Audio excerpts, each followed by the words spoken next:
can't have greenery and flowers anymore. You're gonna replace them with dead leaves. Fake dead leaves. Oh, for how long? Till Christmas. Oh, absolutely not. Oh, no. I'm gonna go figure something else out. Now, the best free design advice that I can give you, that you can do right now.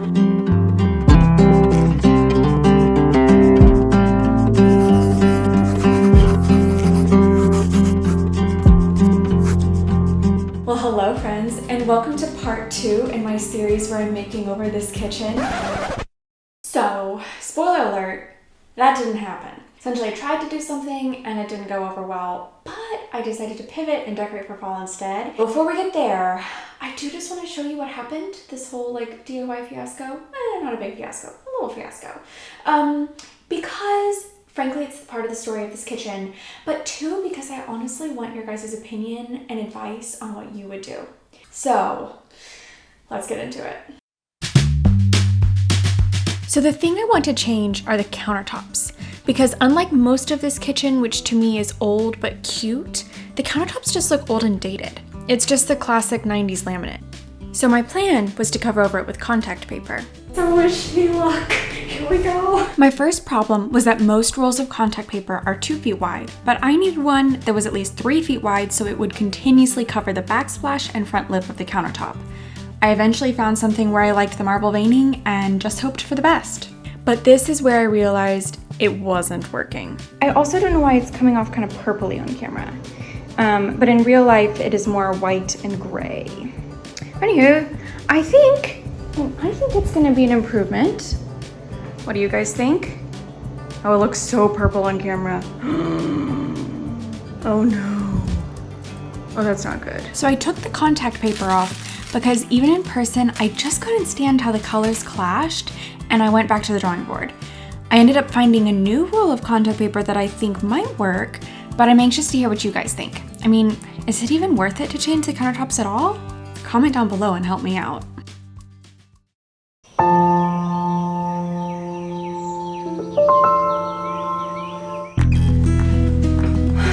Alright, now when it comes to creating any kind of garland, the most important thing I think is to make sure it's secured attachedly. Secured attachedly. The most important thing I think is to make sure that it's securely attached. Because I can't use nails on this hood range for obvious reasons, I'm going to be using command strips. Now I actually went ahead and spray painted these brown because I thought it would stick out less. The thing that I would obviously hate is I've got this gorgeous garland up and then you can see the white command strips giving it all away. And then I've got a strip of chicken wire that I'm going to put up, and then I'm going to attach everything together with floral wire. So wish me luck. This is also kind of a nervous part because you spend your time figuring out how you think it's going to be best attached, but you never know until the garland's actually hung. So, you know, just take your time. Just take your time. Don't rush this part.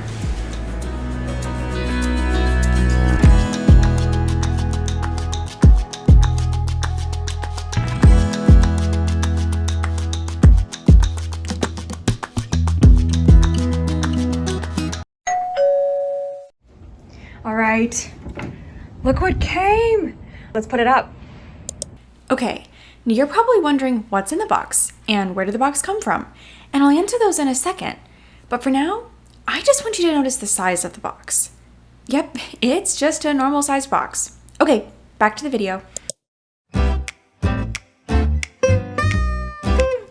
Last year, I saw Lydia Elise Millen post a video on YouTube where she hung up a hop garland in her kitchen for fall, and I immediately fell in love with it and knew that I wanted to hang one in my kitchen one day. So I was so excited when my hop vine came, and I immediately brought it upstairs to my kitchen to open it up. Quick question. You saw the size of the box, right? Do you want to see just how much came in this one box? You guys are not ready. Look at this. Okay, you guys, this is hysterical. Look how much vine came. I knew that I ordered, let's see, it was like 16 to 20 feet. In my head, it was not this much. I also do not know how they put it all in that box. I mean, you saw the size of it. It was like 20 inches by 20 inches and this much came out. So the good news is I've already found a friend who wants some of it too, so we will not let it go to waste. But my goodness, there is no way I think I could use this all. Well, maybe I can find another place, but certainly there's no way I can put it all up there. So, I also don't really know how I'm gonna get started.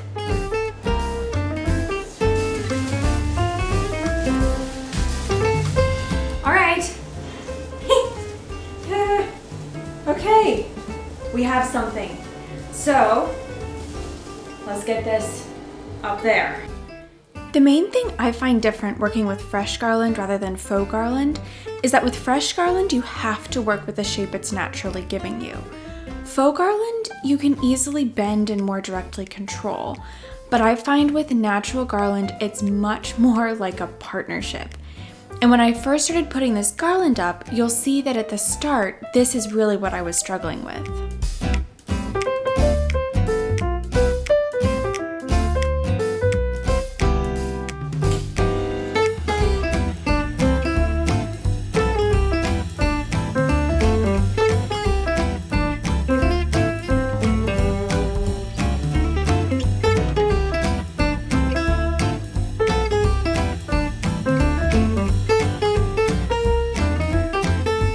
Okay, call me crazy.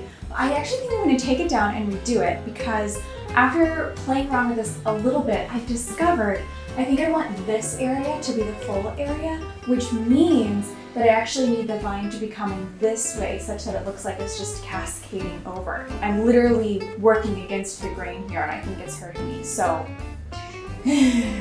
let's take it down.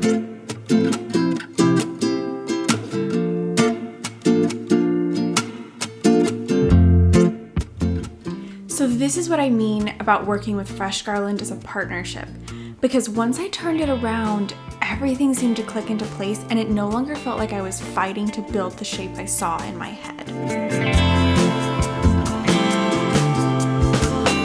Look at how cute this little guy is. I love him. We have to celebrate him. The next thing I did was to fill out the shape that the vine already seemed to have with individual hop stems. Also notice how I'm constantly stepping back to look at it while adding in these pieces. I find this critical to every garland I create because at this point it is much more important to find a larger shape than I like rather than just trying to refine individual areas close up.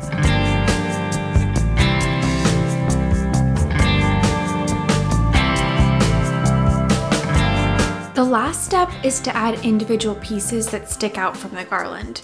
If you're a fan of negative space, this is your moment. These are the trickiest pieces to find in place, but they are also the most rewarding because when you get them right, they transform the garland to look more natural and less like a blob and just, well, more artistically exciting to look at.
But somehow, after all that, it looked like I hadn't even made a dent in the pile. Okay, so you guys, it's been a couple of days and I am obsessed with this garland. It's already started to dry down, lose a bit of that super bright green, and I cannot wait to see how it's gonna fully evolve into fall and really develop all those like golden brown colors. Actually, I think this is one of my favorite things about it. Then in a way, it sort of transitions from summer into fall in just the most natural way. What can I say? I just love garlands. I think they're my thing. I love making them. I love looking at them. I love the fact that they can be such a statement in the middle of the room, such that you hardly have to worry what else you put around it because it's already gorgeous in and of itself. And by the way, I already know what I want to do for Christmas. So I normally don't put this in the middle of my videos, but like, if you're interested, consider subscribing because I think it's going to be a good one too. But now I think is a proper time to move on to styling the rest of this kitchen for fall. Now the best free design advice that I can give you, that you can do right now, is to take off all your stickers. I'm going to do it right now. You're going to see the difference. I mean, it's immediate upgrade.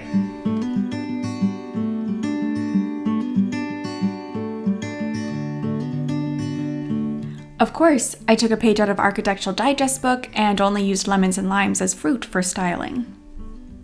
Sorry, you're not AD approved.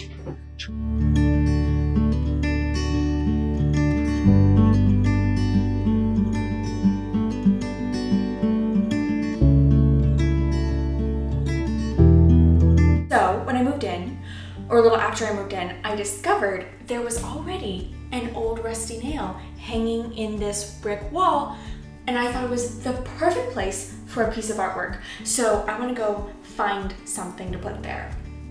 I mean, when was the last time you saw a rusty nail and thought, huh, now that's convenient? I kind of like that. I think I like that. Let's stand back. Oh yes. Oh yes. Totally approved. Okay. I really like how everything's turning out so far, but I know that something needs to go in this corner, and I have a feeling this corner is going to kind of be the problem child of this entire decorating situation. Now the thing that I see in my head is that this would be a really cute place for some antique aesthetic cookbooks or things like that, but I don't have any of those, and I really want to keep using the things that I already have. So I'm gonna grab some things and let's play around and see if something happens. Okay, I have this. I love this. This is one of my favorite things. And I feel like the vibe just really works well in here. So what if we hung this up right back here? What do I think? You tell me, because I can't see it. Does it work? I kind of feel like I would like it. So then I had to figure out how to hang it up since I didn't have a plate hanger. But I figured I could make one out of wire and some string. And sure enough, it did the trick.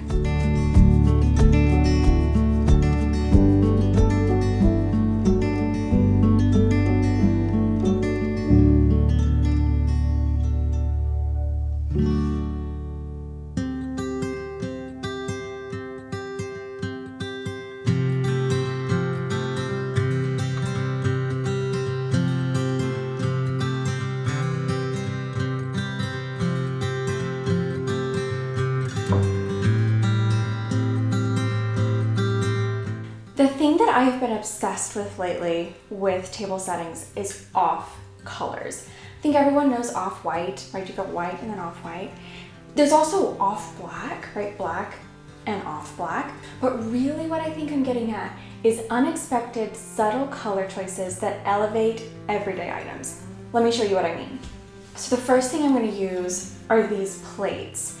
And hopefully you can see that they're not perfectly white. They're this gorgeous creamy color.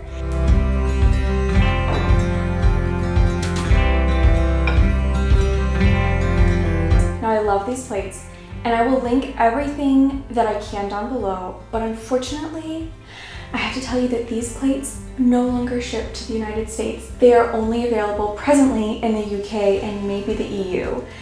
So if you live in London and you love these plates, then congratulations, it's your day. You can still get them. But if you live in the United States, we'll do what we Americans do best. will get royally upset and throw tea into a harbor or something. Actually, you know what? No, don't do that. Just comment down below if you really like the plates, and then if there's enough of us, then maybe I can like contact the company and maybe we can make something happen. But no, I kind of like the tea option.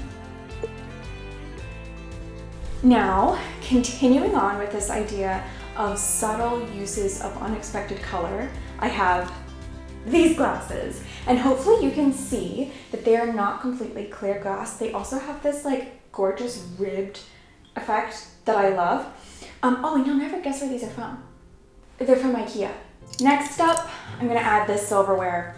I don't really think there's an unexpected subtle color choice that's associated with metals, but I will say that everyone just has silverware. Why can't we experiment with more golds and champagnes? Again, it's just that elevating the everyday life thing. Gold silverware nails it, and there's nothing to say you can't use it on a daily basis either. At least that's my opinion.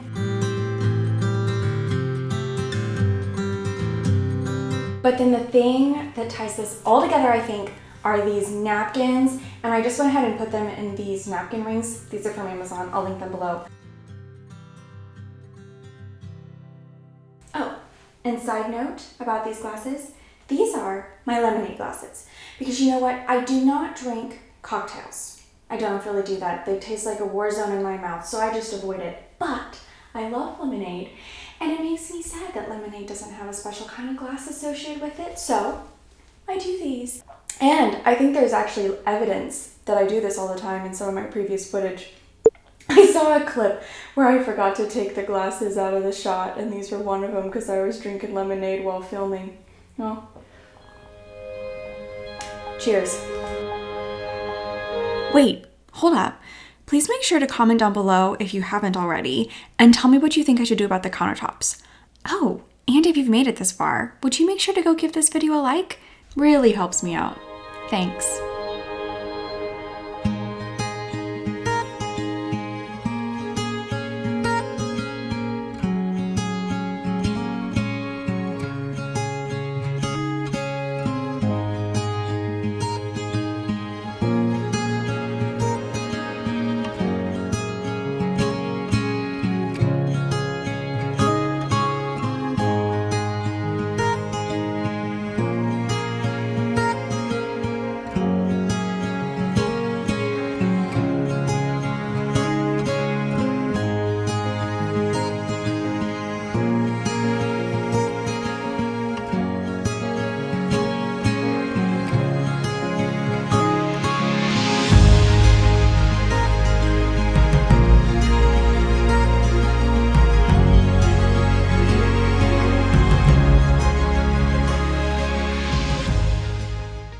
Now this looks like a great day for tyranny, if you ask me.